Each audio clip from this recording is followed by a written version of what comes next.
Le voile va-t-il être interdit pour les sportives en France? C'était le cas au JO. Cet été, les athlètes françaises n'avaient pas le droit de le porter. Le sujet divise et les sénateurs examinent aujourd'hui une proposition de loi pour interdire le port de signes religieux dans toutes les compétitions, même chez les amateurs.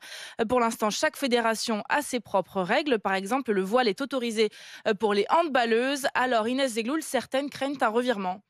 Que ce soit sur le terrain, à l'échauffement Plus qu'1h30. ou dans le vestiaire, le fait que Noémie et Kanda portent leur hijab, C'est pas un débat. Non, que ce soit les coachs, les arbitres, les adversaires, on se respecte toutes. J'ai jamais eu de retour négatif, jamais eu de regard bizarre. Si je le mets, c'est pour des raisons religieuses qui me sont propres et je n'ai forcé personne à le mettre. notre équipe, nos coéquipières, c'est notre famille, disent-elles. On s'investit tellement en fait. On s'entraîne 3 fois par semaine, on pratique un sport collectif parce qu'on l'aime. Toi, si on te demande de laisser ton voile au vestiaire avant d'entrer sur le terrain, Je serai au vestiaire avec mon voile. Si jamais le voile est interdit, moi j'arrêterai le hand parce que je me vois pas enlever le voile. Un choix qu'elle ne devrait pas avoir à faire, défend Marion Ogier, avocate du collectif des hijabeuses, collectif de footballeuses qui, elles, constatent déjà les conséquences d'une telle interdiction dans leur sport. On écarte ces femmes d'un milieu qui serait propice à leur intégration à la société. On encourage, en interdisant le port du foulard, ce communautarisme en dehors de toutes les compétitions officielles. Une proposition de loi à contre-courant donc, dénonce-t-elle, alors qu'à l'international, les règlements en matière de voile se sont peu à peu assouplis. Bonjour Acide.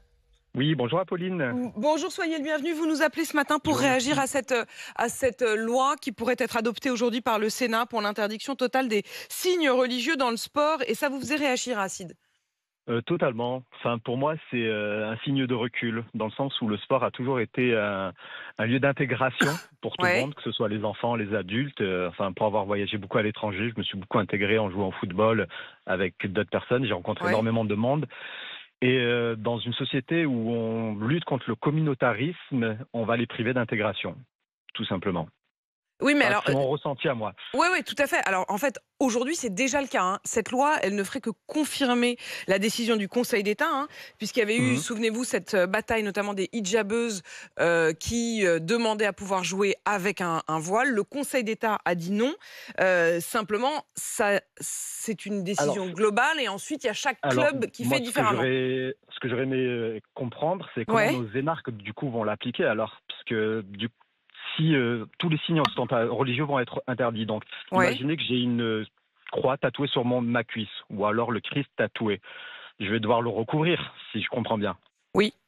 Et comment le recouvrir si je joue au football, puisque les collants sont aussi interdits dans le sport amateur. Je crois que là, vous cherchez. Alors, je ne sais pas s'il y a beaucoup de joueurs de foot. Moi, je comprends votre exemple, mais je pense qu'il est un peu tiré par les cheveux. Je ne suis pas sûre qu'il y ait beaucoup de joueurs de foot qui aient une croix tatouée, par exemple, sur le mollet. Si c'est ça ce que je vous entends. Ça fait 20 ans que je joue au football et croyez-moi que j'en ai au moins 3 dans mon équipe qui ont ou le Christ ou une croix tatouée. Et après, c'est propre à chacun. Sur la cuisse, sur le bas de la cuisse. Sur le bas de la cuisse, est-ce que le short y va? Non, mais effectivement, je comprends très bien que cette question, elle se pose, et elle va se poser, puisque effectivement, si cette loi est adoptée, et elle pourrait l'être aujourd'hui, l'idée, c'est aussi l'interdiction des burkinis dans les piscines municipales. C'est en effet l'interdiction de tout signe religieux, que ce soit des croix ou des voiles ou quoi que ce soit qui montre une appartenance religieuse.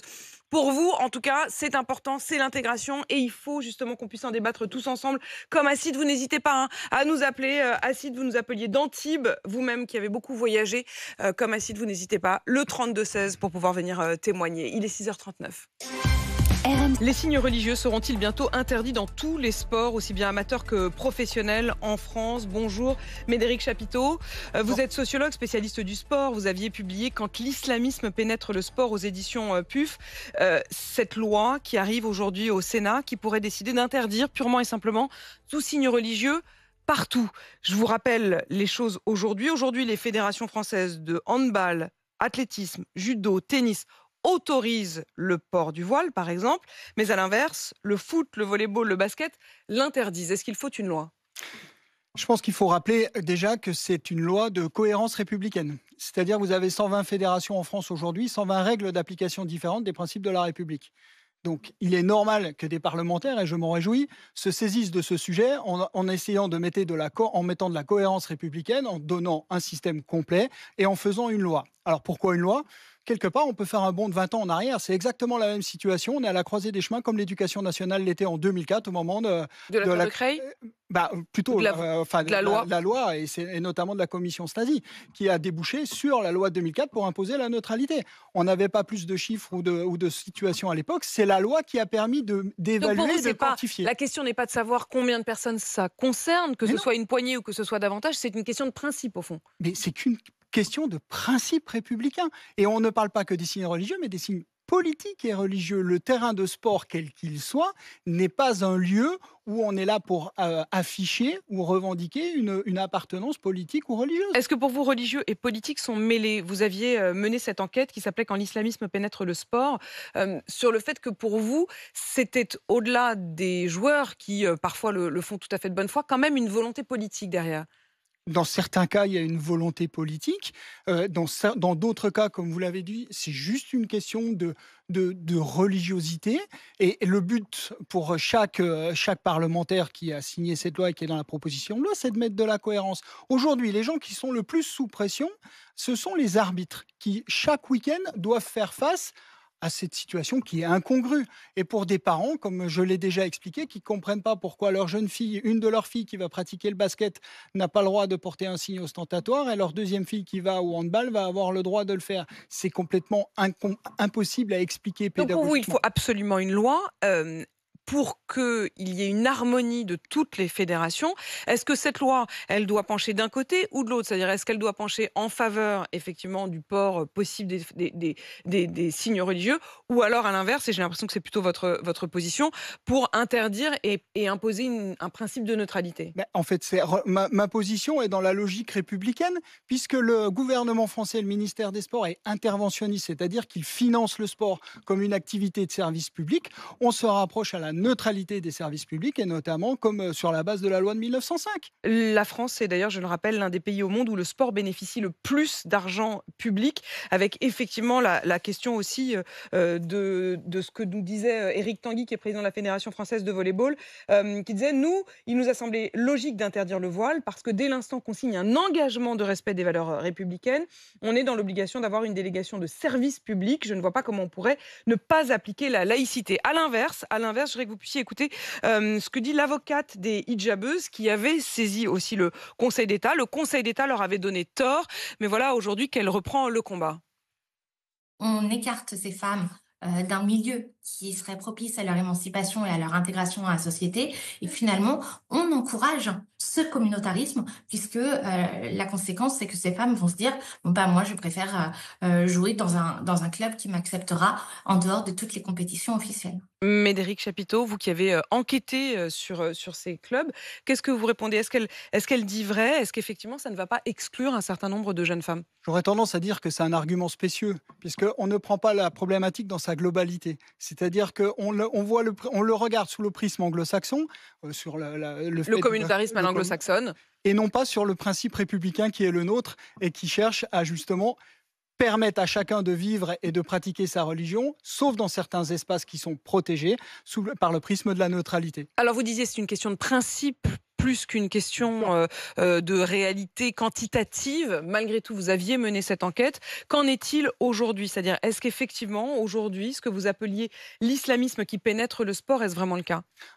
Écoutez, moi je me réfère à une parole rare, puisque le directeur du renseignement territorial s'est exprimé dans le journal Le Monde en décembre dernier, et il s'est inquiété des problèmes d'islamisme dans le champ du sport, et de cet entrisme islamisme dans le champ du sport. Donc on peut supposer que s'il a pris la parole et qu'il a cité ce secteur comme une zone entre guillemets à risque, c'est qu'il y a encore des questions qui se posent.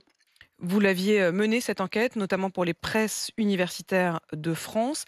Est-ce que aujourd'hui, il y a des jeunes de fait qui ne peuvent pas pratiquer le sport pour ces raisons-là, ou qui au contraire sont encouragés, sont exclus? On pense notamment aux jeunes filles. Vous parliez notamment des fédérations de judo. Est-ce qu'il y a des clubs en France où, au fond, sous un prétexte ou une autre, les jeunes filles, le mélange garçons-filles n'est pas véritablement permis? Mais c'est une évidence. Aujourd'hui, même les fédérations qui ont pris des dispositions pour interdire le port de signes ostentatoires, typiquement la Fédération française de lutte, qui l'a pris en 2024, en avril 2024, si ma mémoire est bonne, est confrontée à des tensions sur ces questions-là. Ils ont du mal à la mise en application de leurs règlements. C'est pour ça que l'ensemble des fédérations, enfin une bonne partie, pas l'ensemble, parce que c'est pas le cas, une bonne partie des fédérations demandent cette loi qui est beaucoup plus protectrice. Il y a un autre point aussi dans cette loi qui serait l'interdiction du burkini dans toutes les piscines municipales. Et là encore, c'est une question de cohérence. Je suis moi-même maître nageur. Donc, j'ai déjà été confronté à ce type de situation. On va interdire à un homme de porter un caleçon de bain pour rentrer dans une piscine et on va autoriser un burkini. Il y a un moment, il y a un non-sens total dans la logique. Il faut mettre de la cohérence. Chaque piscine fait un peu comme elle le souhaite. C'est pas possible d'un point de vue républicain. Si on est sur une piscine publique, on peut le faire. Si c'est une piscine privée, d'ailleurs, comme vous l'avez évoqué tout à l'heure, on n'interdit pas aux femmes, non, on n'écarte pas les femmes qui voudraient porter le voile du sport. Elles peuvent le faire dans un autre espace que celui qui est sous délégation. Dans des clubs privés, des salles de sport voilà, privées. C'est juste cette contrainte qui est particulière. Et une loi ne peut pas satisfaire tout le monde. Elle est là pour assurer la cohérence républicaine. Et je pense que c'est sous cet angle qu'il faut le voir. Bonjour Ossine.